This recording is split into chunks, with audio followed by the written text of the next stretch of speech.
Од 2500 до 7000 евра месечен хонорар се движеле сумите кои им се исплаќале на надворешните советници на поранешниот премиер Никола Груевски. Тој ангажирал армија на експерти од Македонија и странство кои биле плаќани илјадници евро државниот буџет. Груевски го советувале експерти за странски инвестиции, иновации и предприемништво, автомобилска индустрија, енергетика, туризам.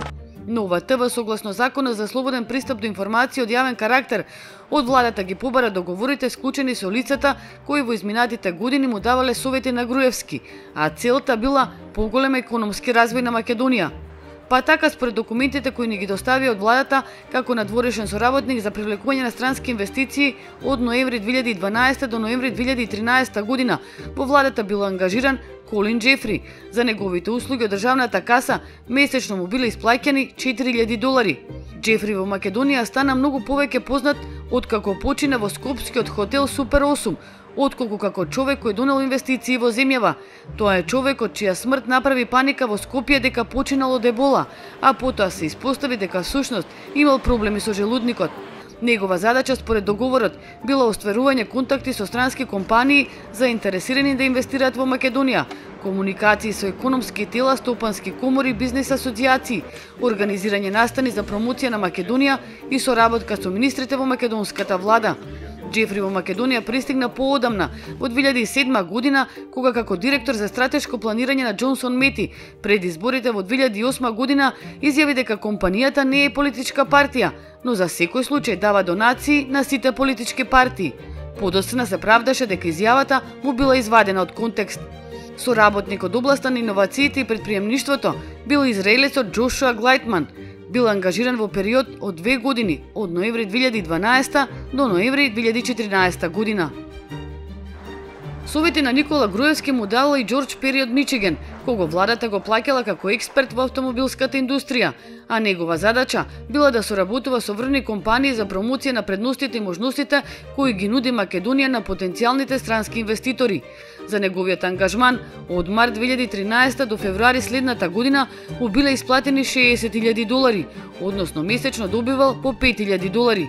Освен хонорарот, Пери бил подмирен и со патни трошоци и трошоци за храна и хотелско сместување додека престојал во Македонија, како и за хотелско сместување во Америка, храна и патни трошоци за време на неговите службени патувања во САД.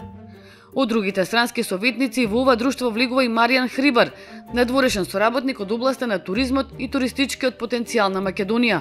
Хрибар го советувал Груевски 3 години, од кои 1 година тоа го правил без паричен надомест. Првиот договор со Хрибар бил склучен од февруари 2012 до февруари 2013 година. За ангажманот му биле исплаќани по 2500 евра месечно, плюс режиски трошоци.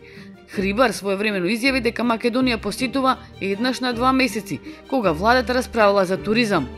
Како што неодамна објави Нова ТВ, советник на Груевски, а потоа и на екс-премиерот Емил Димитриев, им бил и синот на поранешниот дипломат Ристо Никовски, Александар Никовски. Тој бил ангажиран да ги советува премиерите по прашања поврзани со странските инвестиции за месечен хонорар од 3000 евра. Еден од советниците бил и поранешниот директор на Елем, Христијан Мицковски. Неговиот ангажман како советник од областа на енергетиката почнал веднаш постапувањето на директорската функција во октомври минатата година, но овој ангажман според договорот со владата го вршил бесплатно.